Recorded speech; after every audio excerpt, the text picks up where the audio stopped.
સુરતના લિંબાયતમાં બિલ્ડિંગના કોલમ ફાટી જતા તમામ 3 માળ તોડી પડાયા। 20 વર્ષ જૂના મકાનમાં 2 માળ હતા ગેરકાયદેસર।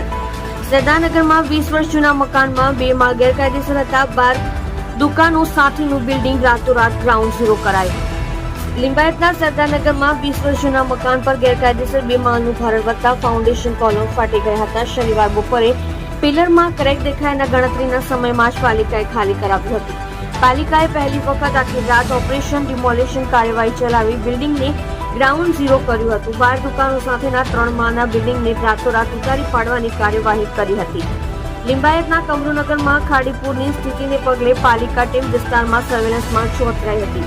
દરમિયાન નજીકના સરદારનગરના પ્લોટ નંબર 50 સ્થિત 3 માળના બિલ્ડિંગના ફાટી ગયેલા કોલમ અધિકારીઓને દેખાયા હતા। પાલિકા સૂત્રોએ કહ્યું કે ગ્રાઉન્ડ લેવલ પર 6 અને પહેલા માળે 6 દુકાનો સાથેના આશરે 20 વર્ષ જૂના મકાન ઉપર વિકાસ પરવાનગી મેળવ્યા વગર જ વધારાના 2 માળ ચણી દેવાયા હતા। તમે જોઈ રહ્યા છો સત્યને સાથ આપનાર સત્ય સમ્રાટ ન્યૂઝ ચેનલ તંત્રી શ્રી નિલેશભાઈ પાટીલની સાથે।